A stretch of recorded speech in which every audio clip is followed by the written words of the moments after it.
What is up, Space Pirates? I am your captain, the Dread Pirate Dr. Disaster, and today we have to discuss the absolute state of the Disney Empire and the multitude of self-inflicted wounds that have put it in a truly precarious position.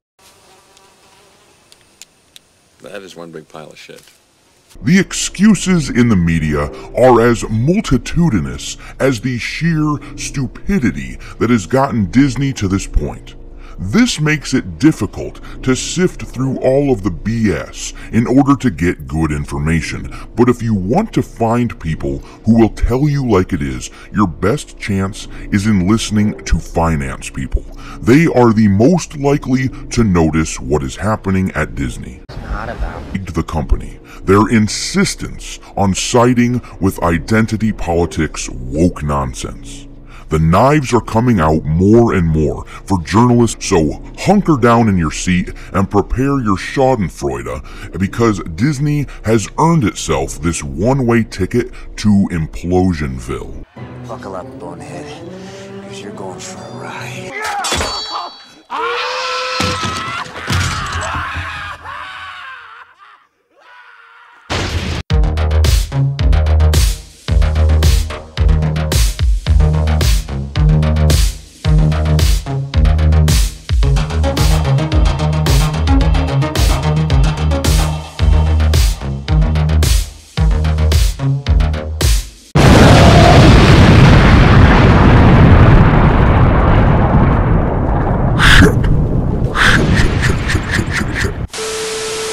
Alright, let's dig into the meat and potatoes of what we need to discuss today. This article comes from TheStreet.com.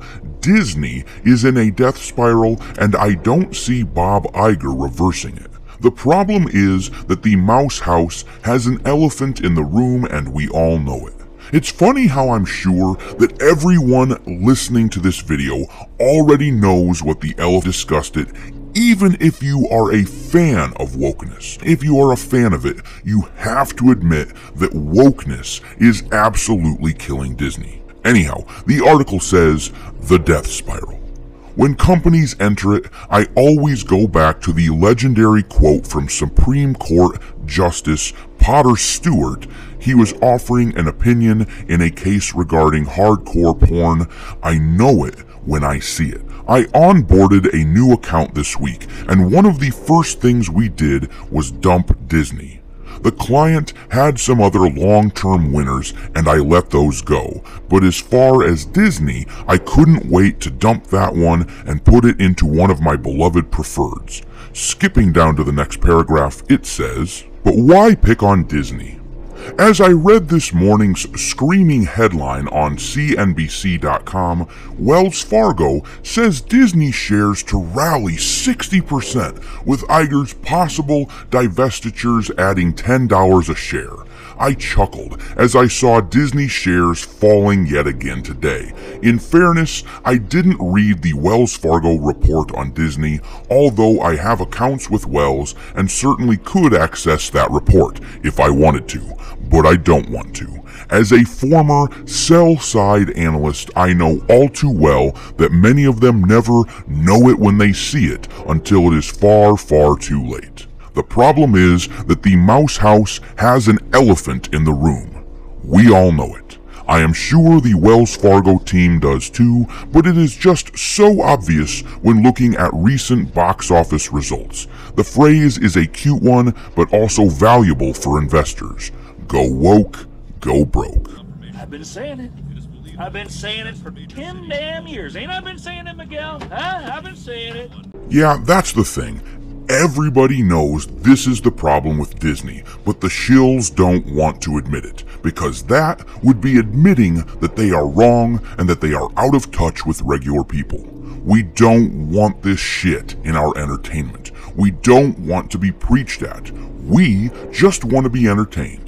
But Disney has tainted its brand in a vain attempt to court wokeness. I don't want to deliver a discourse on Disney's battle with Florida Governor Ron DeSantis over the formerly specially legislated status of the land containing Disney World. I avoid politics whenever possible, but as a stock analyst, I never avoid articles like this one in the Wall Street Journal about a marked decline in attendance thus far in summer 2023 at Walt Disney World and Disneyland. Yeah, that's really bad. The theme parks for Disney have been having one of the worst summers ever by all reports. If you know anything about the makeup of Disney and their finances, you will know that the parks are the true cash cow for the company. It is what has been funding all of their other crap. They can afford movies failing at the box office as long as people like you and I keep dragging little Timmy to Disney World to spend $40 on a hot dog and a bottle of water. Well, that is falling apart. Let's read on. The economy is not great, and things are still much more expensive than they were before the pandemic. Used cars have been a big downdraft in recent CPI reports, which has sparked Wall Street's inflation is over narrative. But airfares, the CPI constituent most relevant to Disney's theme parks, have actually been rising significantly in recent months.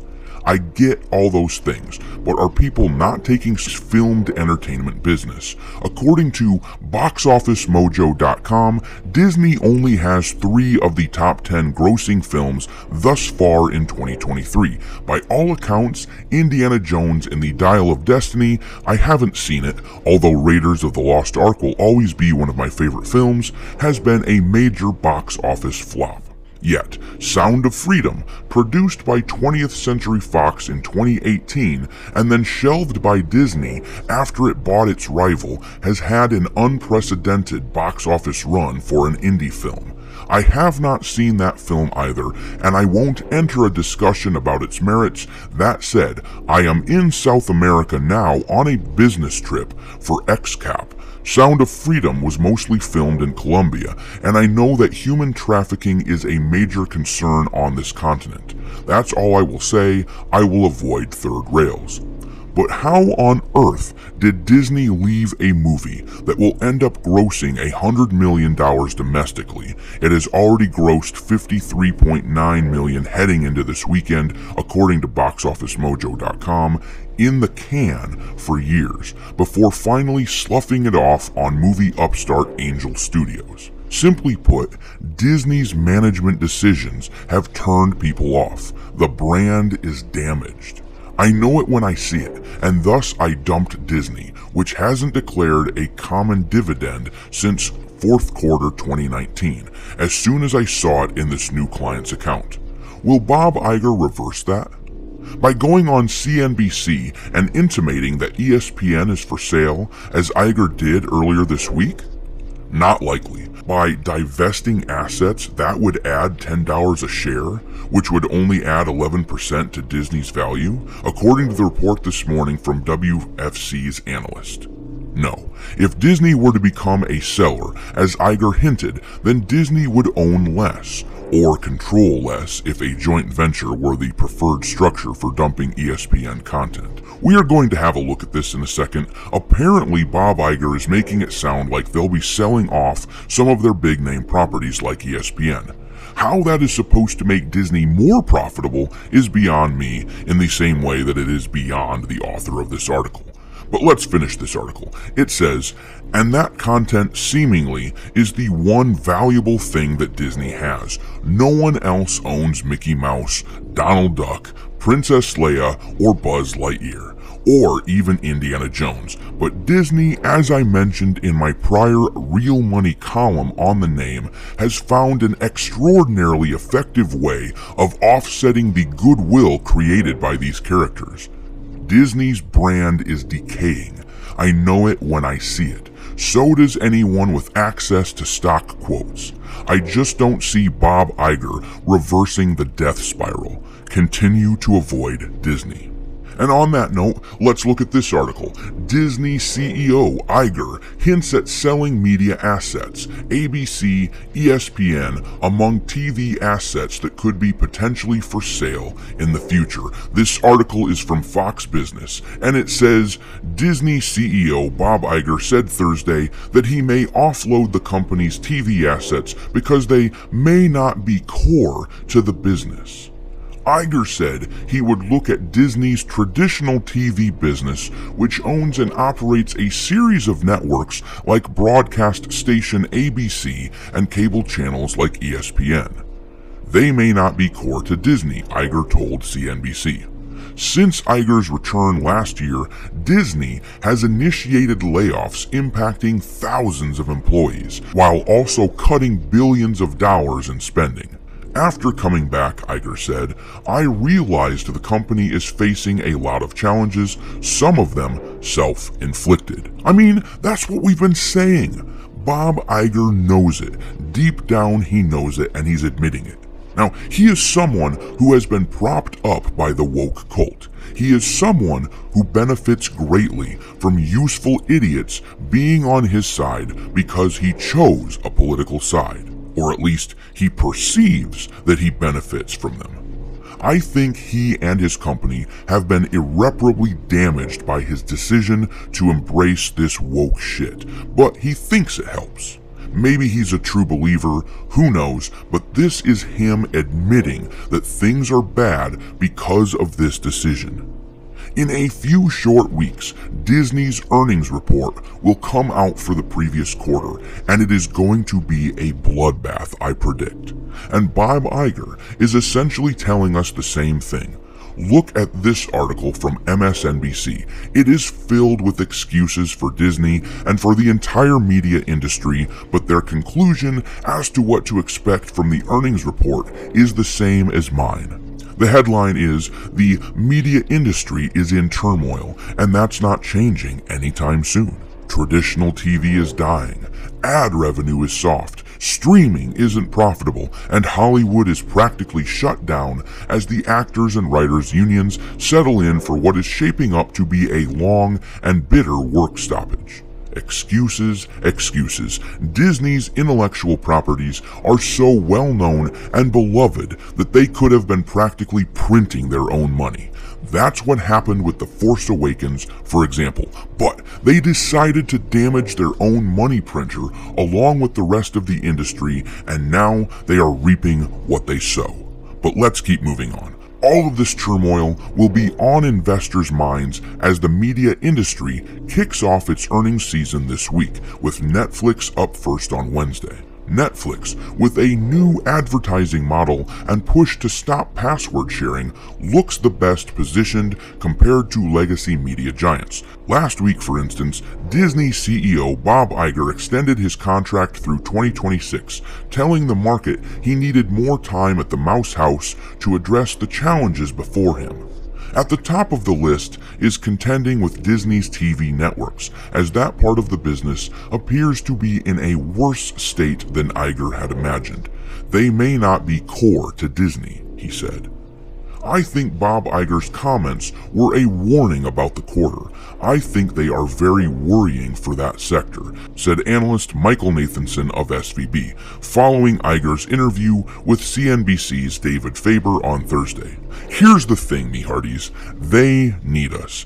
That's what all this boils down to. They need us. They needed us to watch Little Mermaid. They needed us to watch Elemental. They needed us for Indiana Jones 5.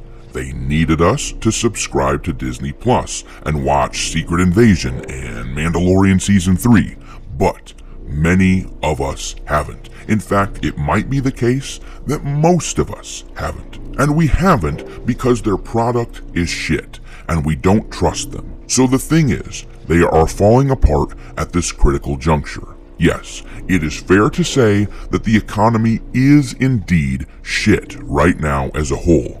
But Disney was in a prime position to withstand the economic crisis. But instead of weathering the storm and courting as many customers as possible, they were divisive and they damaged their own brand. they need us, but they won't say that they need us. They won't admit it.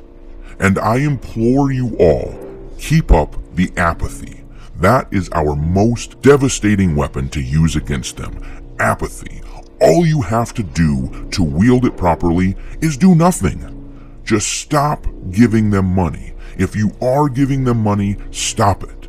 Let's bring the House of Mouse to its knees and see what happens.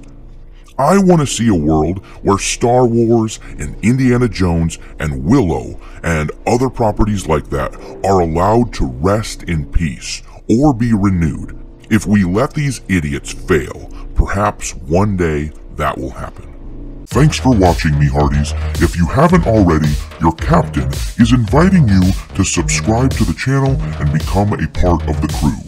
Life as a space pirate may not be glamorous, but there's always plenty of booty.